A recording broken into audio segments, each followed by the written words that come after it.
Welcome to the Voiceover Gurus podcast. The gurus don't promise fame, but they do promise truth. This is where voice actors come to get real. Real talk about what actually happens after you buy the mic. We learn, we laugh, we lift each other up. We're all figuring it out, just with better microphones. It's the Voiceover Gurus podcast. So we can do whatever you want. Well, I like those kind of podcasts, Linda. Whatever we want.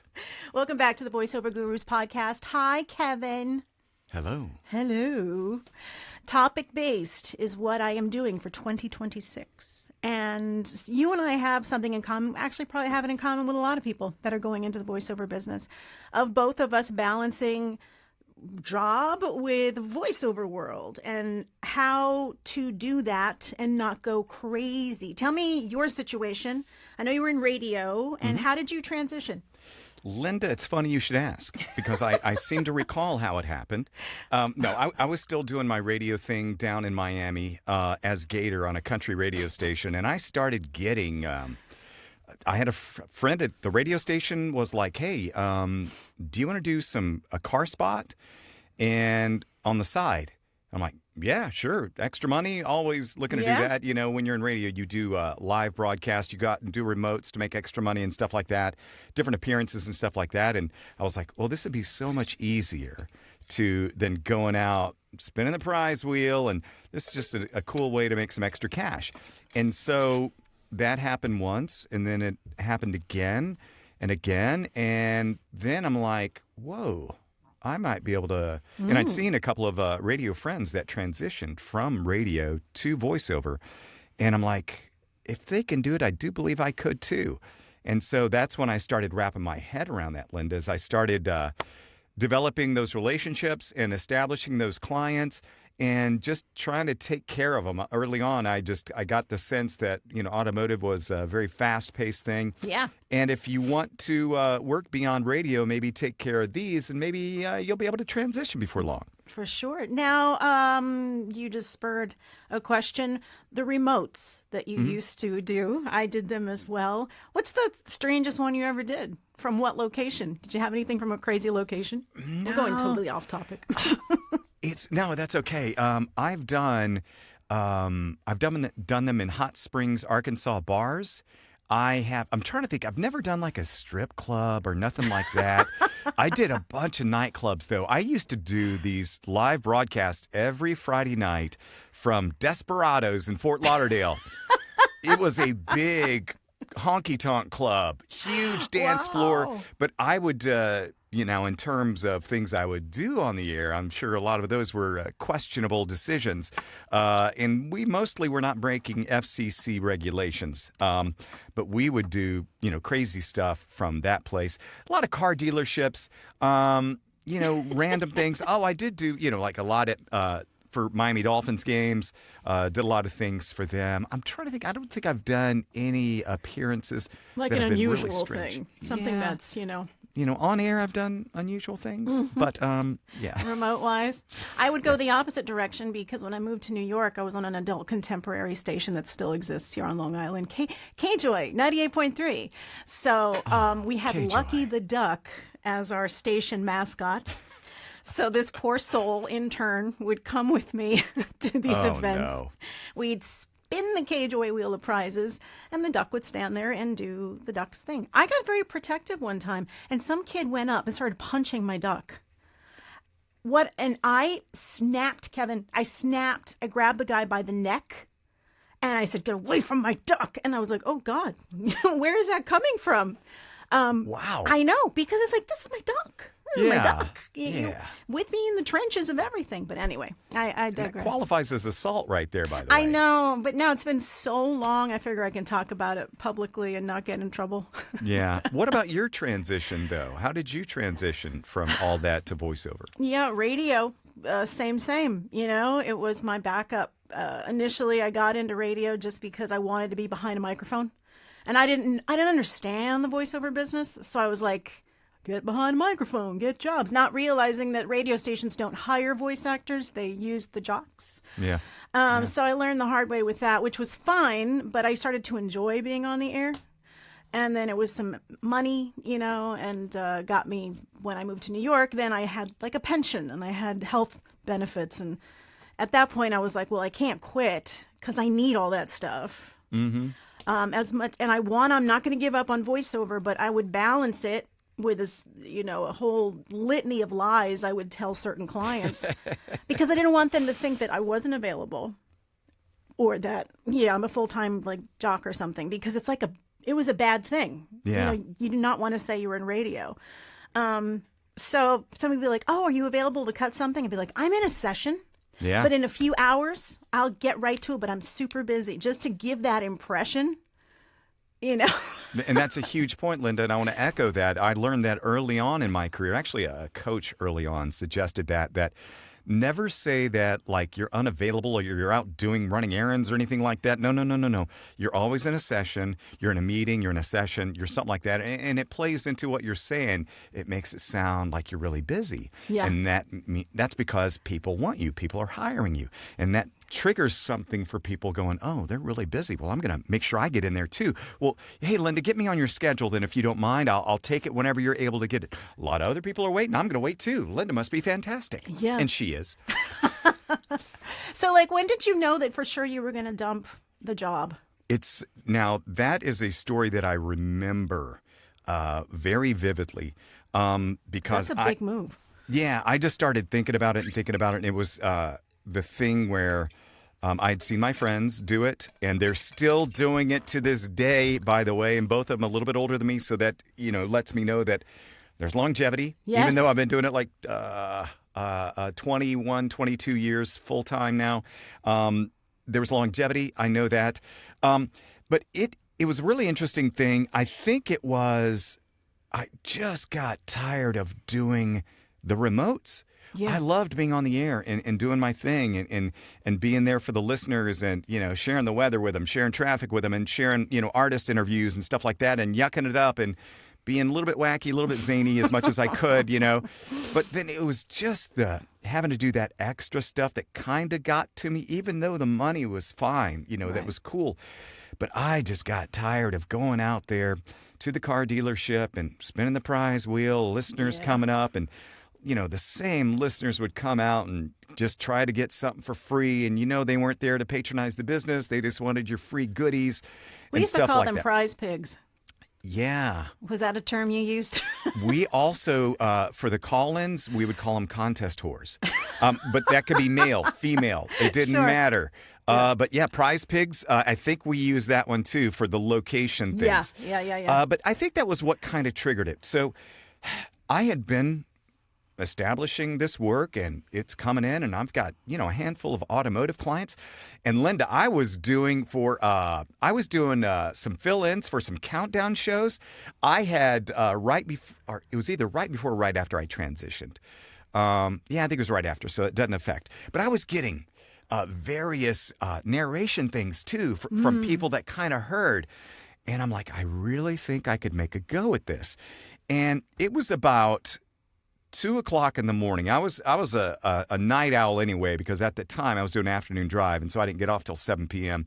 And by the time I wound down, did a couple extra spots, and I would use their studio at the time to go do a couple of car ads afterwards. And one night I was up at 2:00 in the morning, just thinking about it. And the mother of my boys, I don't know if she was still awake or I kind of woke her up, and I said, I think I'm leaving radio. And she was floored because she didn't really know I was really thinking about it very hard.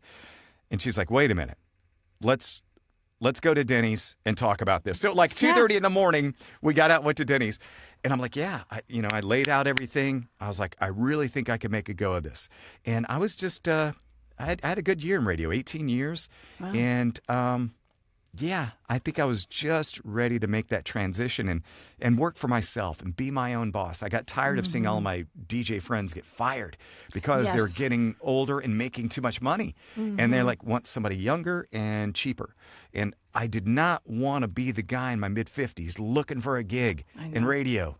That would be, So I think the impetus was seeing my friend Sonny Fox get fired. He's a legendary radio guy. He actually, after he got fired from my station, he went on to work for Sirius XM. So it all kind of worked out. Yeah. But my friend got fired, and he's like, crap, I've worked for almost every station in Miami. I don't know what I'm going to do now. And I don't want to be that guy. Right. So now, financially speaking, you were confident enough to feel like you could get rid of the safety net. Okay. I had some established clients coming in, and the other thing is we had recently sold a house, so I had a little bit of money set aside. It wasn't a ton. It would have lasted me maybe 3 months or so. Oh, well. So I knew I had to hustle, and my job was to get jobs. Yeah. You know, that was my job, and I was hardcore focused. And Linda, this is 2004. Lot different than today. Yes. Not nearly as competitive as today. I was sending out CDs. It was right before MP3s getting emailed were a big thing. So I was mailing out CDs, packing up the labels, and then I'd get calls now and then. Yeah. And like, hey, we got your thing, and yeah, let's try this out. Let's try that. Yeah. And it just kind of picked up, and that's when automotive kind of took over, and I kind of forgot about every other genre of voiceover for a while. Mm-hmm. Wow. Yeah. That's How about your transition? Did you have it like a identifying moment that was, I'm done. or when you felt so steeled or confident that you're like, I can do it now? I'll be honest with you, because this is what I'm doing on this podcast now. I did not like being on the air. I was not happy. I was bored. I didn't like how everything had become automated, how basically we're just reading cards. Yeah. And doing sponsorships, and I felt like my brain was just turning to mush, and I didn't have any passion left for it. And I thought, and I'd always wanted to do voiceovers, obviously, since I was young, but I thought, I don't know how people do this for so long with no creativity. If you have like the means, you've got like your own show, and they give you some license to, but it was changing at that time. This was like the early 2000s, mid 2000s. And I just said, but I was too scared to leave. Yeah. Because I was on my own, and I didn't have any money. I didn't have anything, but I knew, okay, this job gives me, pension, and it gives me health insurance, which is so expensive. And I had to get fired in order to leave. Wow. I know. I wonder now, like, if I hadn't gotten fired, would I have done everything that I have done? Did you go do inappropriate pictures on the copy machine? Is that what happened, Linda? Come on. You're That's better the truth. than that. That's the reality. Yeah. No, the station flipped formats. And they as blew so everybody many. out? Yeah, they fired 46 of us in a conference call. And that was that kind of shit right there, Linda. That's what pisses me off about radio and how corporate it got. They will blow out 46 people on a phone call. Mm-hmm. Yeah. And that's what you're seeing in radio. And that's why I was like, I'm done, man. Yeah. I don't want to be that person looking for a gig. We had people that had been on the air at this station. This was in New York City, the Smooth Jazz station, for like 25 years. And that's how he got fired, morning show, with the rest of us. And I was weekends, I wasn't even one of the big people. And they started the conversation off very excited. We're excited to give you news at 3:00 today. We're flipping formats. Feel free to reapply for your jobs if you'd like, but you need to come by the station and get your stuff. A security guard will escort you. And all of a sudden you start to hear people, so-and-so has left the meeting, so-and-so. And people just start hanging up. And I'm listening to this going, how cold and callous can you... I'm excited for you. Oh, yeah. So we're supposed to get excited that you're flipping formats? And they went so to like wild. sports talk, So I know it's rough. Exactly. And then, Are they still in that format, by the way? Or do you know? I think so. Okay. I know. Maybe it was the right But move. people still say to me, whatever happened to Smooth Jazz, CD 101.9, because they do... There is an element that misses it. And I imagine your passion waned because of the format too. You mentioned about it was very cookie cutter, formulaic in a way. Yeah. And my station where I was, thank goodness, I had a program director that let us have fun. He wanted us to be the purple that's the cow. best. And he's like, he's still in radio to this day. He's a program. I think he's in Rochester, but he's a programmer to this day. And I see him he had the burning passion from radio for day one. Not the best on-air talent, but just loved jocks and loved them having fun and being themselves. So I got lucky that way. Now, what you had, I had worked in those kind of environments, actually, because I went through, I don't know, 4 program directors while I was there. And then there was this one, it's like, nope, we're just reading what it says on the paper. Yep. You're giving the weather and you're giving the traffic. Did you stay the same style of station every time, or did you ever switch? We kept country as the music format, but man, we homogenized with this one program director I remember specifically. We homogenized big time.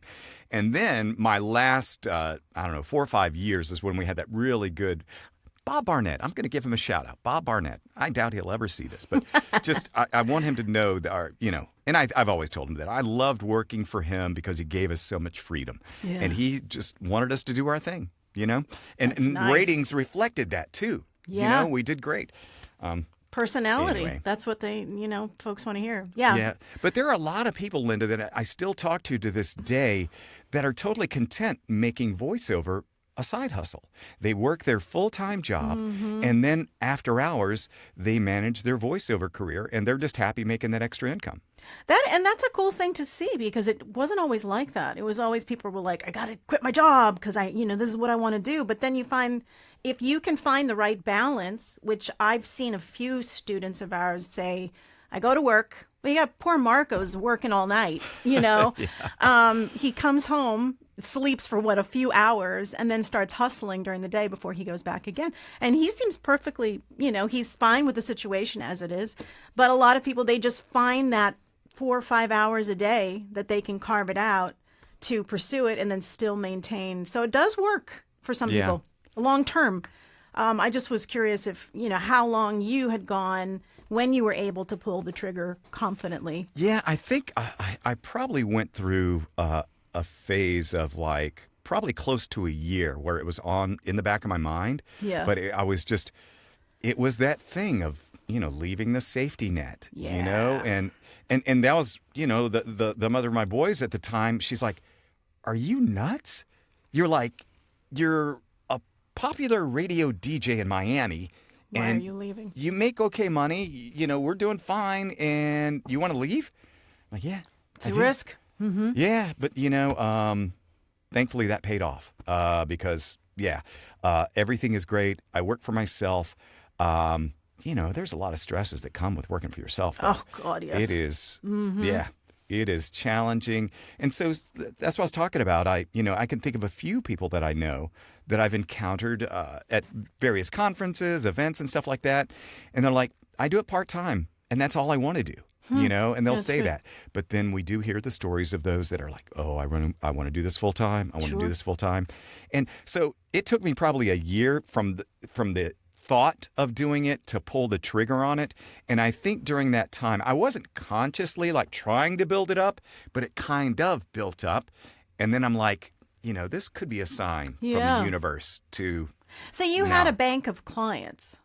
I had a handful. You felt confident that were recurring. That combined with a little bit of savings that I had you felt to transition. I was like, I could survive off this savings for a few months.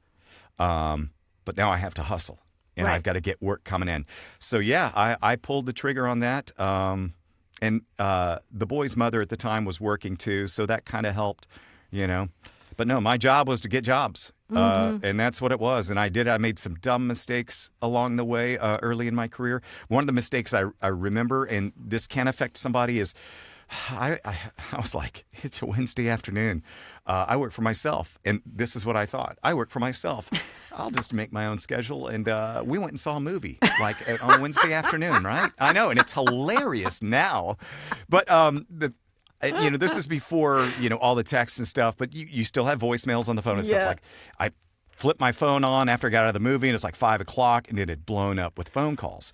And it was from an automotive client. Oh. And they're like, we need a spot. And I made the mistake of going, Linda, I was like, oh, I'm sorry. I was in a movie. I didn't want to have my, phone. I know. Oh, my God. I know now. But I mean, in P.S., I think I got 1 or 2 more jobs or months with them. Yeah. And then it was a ghost town. Wow. And I screwed the pooch. I screwed the pooch on that. And they're to this day, they're still a pretty big automotive advertising agency. So that's evidence enough that we need to lie. Or it's not Yes. lying, it's, I don't know, changing the reality? Yeah, Is that a better way to I say say it? a session applies to almost anything. So I was, in a session where I had a session with my dog, walking him outside. It was a that session. Was that, I had a meeting with the doctor, Mm-hmm. I was meeting somebody at the movie. Yeah. Well, I'd like for people that are thinking about doing this or whatever to realize that you can balance things if you're committed enough to it. But don't quit your job. It's too much stress unless you're independently wealthy or you have a partner who is making all this money and says, go, honey, do what you got to do. Don't quit your job because it's too stressful. It is. And one thing to be mindful of, Linda, and I don't know because this just popped in my head in terms of if you're starting to train for voiceover and you're thinking about getting into it and you haven't really dived into it too much, consider the genres, especially if you've got another full-time job. Because if you're just trying to hustle up some commercial auditions and seeing if you can land some commercials, great. If you want to consider going into audiobooks, though, that would be such a challenge to work a full-time job with the amount of time. So that being said, you would have to have a super, super passion for audiobooks to do that and have a full-time job. Yeah, I mean, that's a unless great you want to, point. I mean, you could narrate on Saturdays and Sundays. But I don't know how, like, if you've worked, say you had banker's hours and you worked a full day, you're not going to come home, have dinner, and then get in the booth at 7 o'clock and read for 4 or 5 hours. You're going to be tired. Your voice is going to reflect that. Exactly. So anyway, that's something to consider, what kind of work you may want to do. And know that, like, the live directed stuff, like video game work, you're not going to be able to do that. Any of the higher stakes kind of stuff. That's the other question that I get. They're like, well, what if I get a live session? And I'm like, they're going to expect you to be available. Mm-hmm. And it's not going to be like this, well, I'm at my other job and I'll book it for next, it doesn't work like that. Yeah. So try to warn folks that it's always an option that somebody's going to want to have you coach you and be live about it. Yep, I would be very mindful of that. And if I were in that situation, I just most likely would not audition, or I would carve out times that I know I could be available that were normal hours for folks. Mm-hmm. And that being pretty much 8:30, 9 a.m. to 5:30, 6. Like that's stretching it too, I would think. I would think Right. 9 to 5, hardcore, basically. But I would work, I'd work, till 6 or 7 for somebody if they needed it.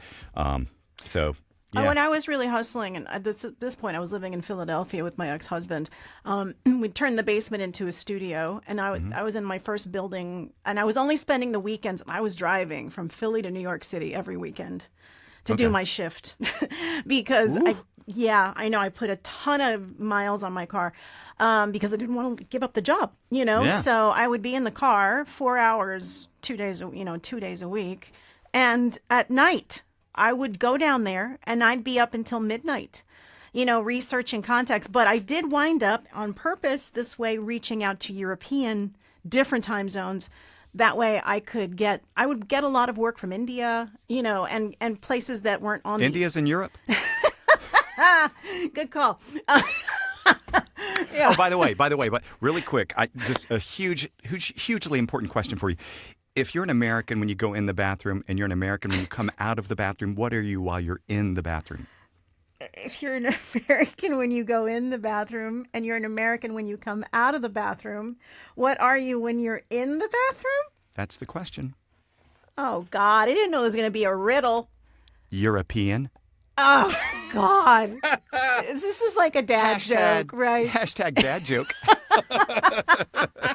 For sure. All right, sorry. So yeah, you would send out, and that's a great idea. Consider marketing to the European market or the hours that you might be around. Right, that aren't That's reliant. a brilliant idea, actually. It worked for that period of time until then, life changes and you got to roll with the punches. But the balance has to happen, folks. It's just you can't really get around it. And I would say if you're listening, watching, and you're in that situation where you're working a full-time gig and you are trying to hustle up some VO jobs, just remember this is a grind. Consider it a grind. You're going to have 2 steps back. You're going to have 2 steps forward, then a step forward again, and another step forward, and then 1 step back. And, it's a grind, but just keep plugging away at it, and you'll start seeing some successes. I spoke to a woman this morning who was asking questions about voice acting, and she's like, oh, we get the typical, I've been told I have a great voice. Everybody tells me I should do voiceover. I want you to explain what you guys do, blah, blah, blah. Okay, voiceover gurus, we coach, da. I said, but you need to be prepared to have your own studio to do this. There's no longer, and she's like, yeah, I'm not interested in any of that. And I was like, okay. And she says, I'm a mom first and a wife first. And I'm like, well, wait a minute. Which is it? Are you? And she says, and I want to focus on that. I go, honest, awesome. I'm glad you know. Good. And fantastic. But that was her cutoff. She did not want to deal with. She did not want to deal with the media aspect and the technical aspect. That's so funny. And a similar story. A couple of Friday nights ago, I was out at a local hangout. It's a karaoke place, but they do nice pizzas and stuff like that. And we're hanging out, and it's actually a friend's 50th birthday party. And one of the friends of the 50th came over to me and was chatting. It was like she was in the bag a little bit. And she's like, oh, you're the one that does the voiceover, right? I'm like, oh, Lord, here we go. I'm like, yeah, that's me. And Deborah's over there because she knows, because she's the one that told her. And then she goes, I need you to meet my husband. He has the best voice. Oh. He has the best voice. And she was, again, tipsy. And I'm like, I'm like, I want to get real with her instantly. Yeah. I'm like, that's great that he has a great voice. But does he have a desire to act and do voiceover? And she's like, I don't know. You'll have to talk to him. And they're like, yeah. I'm like, you got to have the want to, people. I thought that maybe she was going to ask you to say something because I get that a lot. Oh, say something for me. No, Linda, with me, it's like, I've got this freaking muscle memory of Radio Boy from way back in the day. Yeah. And this is how I talk. This is how I talk. But somebody would be like, instead of going, oh, say something for me, they can go, oh, I can hear it. Oh, yeah. Because I've already put it on display, Anyway. So I want to be friends with your wife, Deborah, because you guys are always like, oh, I'm going to Amsterdam for Deborah's best friend's birthday. And I'm like, Jesus. Yeah. Her friends you guys do some amazing fun stuff. Yeah. I try to police that as best I can because I'm like, honey, my credit card's so hot right now, but we tend to figure it out. I do love travel. I wasn't really much of a travel guy before, but when she and I got together, I like, okay. And now I enjoy it a lot. Mm-hmm. I do. But yeah, you got to temper that some. You got to pick your travel battles. And that's something for those that are watching and they're doing their full-time gigs and stuff like that and wanting to transition into voiceover. Keep your eye on the prize. These are kinds of things that you might be able to do down the road. Just keep grinding because it is a grind. It totally is. I appreciate all your wisdom, your years of wisdom, your years of experience. Did you get any wisdom out of these last 30, 40 minutes? So many nuggets, and I know everybody else did too. So this was very cool. Thank you, Kevin. Always great talking to you. As you guys know or don't know, you probably do because I talk about it ad nauseum. We have a fantastic community. The Voiceover Gurus community. Mm-hmm. And on it, you can do these weekly script read challenges that people are digging. I posted a promo yesterday. Everybody seems to be into that one, which is cool. Yeah, and you get a chance to voice something and people listen to you and they vote. There's no negativity. There's nobody saying you suck.